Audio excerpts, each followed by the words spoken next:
자, 주제 먼저 쓰겠습니다. 정지용의 불사조고요. 주제는 인간의 근원적 정서인 비애라고 쓰겠습니다. 그러니까 비애라는 게 인간의 근원적인 정서라는 얘기를 하는 겁니다. 인간의 근원적 정서인 비애. 자, 감상 포인트 한번 같이 읽어볼게요. 이 작품은요, 인간에게 비애라는 게 어떤 의미인가를 탐구한 겁니다.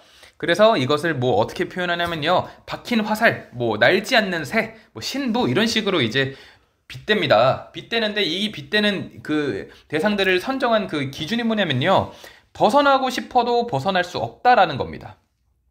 그리고 또 이 비애를 불사조에도 빗대는데 이건 뭐야? 소멸했다가 부활하고, 그러니까 비애라는 게 사라져 안 사라져? 사라지지 않아. 벗어날 수도 없다. 이런 게 어떻게 보면 숙명적이다라는 그런 얘기를 하는 겁니다. 자, 비애라고 또 이제 또 부릅니다. 이 추상적인 이제 관념을 가지고 또 대화를 시도하고 있어요. 비애, 너라는 거는 이제 비애죠. 너는 모양할 수도 없도다. 비애라는 게 모양이 없잖아요. 어떤 정서니까. 너는 나의 가장 안에서 살았도다 라고 얘기하는 겁니다. 문제 없죠? 너는 뭐예요? 박힌 화살이자 날지 않는 새예요. 박힌 화살이자 날지 않는 새. 그러니까 이 이미지가 어떻게 그려지는 게 좋겠어요. 박힌 화살이라는 거는 뭐겠어? 내가 그것에서 벗어나는 게 자유롭지가 않죠? 근데 날지 않는 새라는 거는 역동성이 어떻게 보면은 거세된 상태예요. 역동성이 없다. 그렇다라는 거는 내 안에서 또 빠져나가려고도 하지 않는 거예요. 됐어요? 이런 거를 봤을 때 사실 날지 못하는 새보다 날지 않는 새라는 거를 봤을 때 얘가 나한테 떠나갈 생각이 없다라고도 조금 보이고요. 그리고 뭐 날지 못하는 새라고 해석하더라도 뭐 긍정적으로 그려지는 대상은 아니니까 비애가 크게 문제는 없을 것 같고요. 나는 너의 슬픈 울음과 아픈 몸짓을 지니노라. 그러니까 이 비애라는 게 나한테 뭐예요? 슬픔도 주고 아픔도 주고 그러고 있다라는 겁니다. 너를 돌려보낼 아무 이웃도 찾지 못하였노라. 은밀히 이르노니. 그러니까 이웃들도 약간 저거요. 그 뭐죠 그거, 그 인사이드 아웃처럼 비애 친구 있으면 이번에 어떤 친구 나와요? 행복이 나와요. 행복이. 굉장히 앞서간 시죠. 시대를 앞서간 시예요. 인사이드 아웃. 이게 바로 이제 코리안 인사이드 아웃인 거예요. 됐습니까? 이제 이웃, 이제 행복이가 옵니다. 야, 행복이가 니 싫어하더라, 이렇게 얘기하는 겁니다.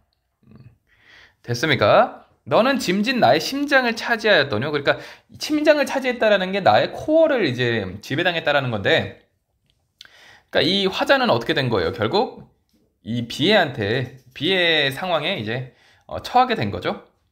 비애, 오 나의 신부, 그렇다라는 거는 거의 동반자라는 개념이 되고요. 신부라는 게 부정적으로 그리면 조금 골치 아파지죠. 그렇다는 건 뭐예요? 필연적으로 같이 가야 할 대상이자 애증의 관계라는 거예요. 나를 아프게 하고 슬프게 하지만 너가 있어야 돼, 이런 얘기를 하는 거예요. 너를 위해 나의 창과 소통의 창이겠죠? 그리고 웃음을 닫았어. 됐습니까? 이제 나의 청춘이 다한 어느 날 너는 죽었어. 그러니까 무슨 말이냐면요, 숙명이라는 거예요. 나의 청춘과 비애는 같이 간다라는 얘기를 하고 있는 겁니다. 근데 너는 내 청춘이 다한 어느 날에 너는 죽었어.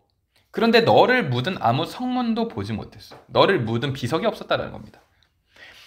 왜요? 내가 청춘 다하는 순간 슬픔도 같이 죽었어. 그런데 왜 묘지가 없지? 보니까 그러니까 스스로 불탄 자리에서 나래를 펴. 이게 뭐예요? 불사조죠.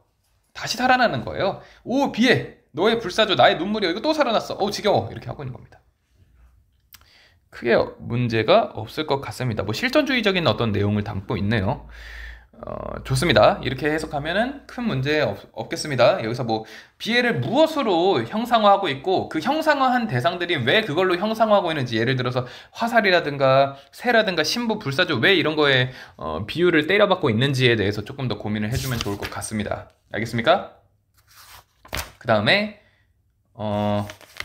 또 있네요. 꽃씨. 꽃씨 한번 봅시다. 자, 꽃씨 주제 먼저 써볼게요. 완전한 성숙에 대한 염원. 완전한 성숙에 대한 염원. 그러니까 완전하게 이제 성숙하고 싶다라는 거죠. 그것에 대한 염원을 담고 있는 시다.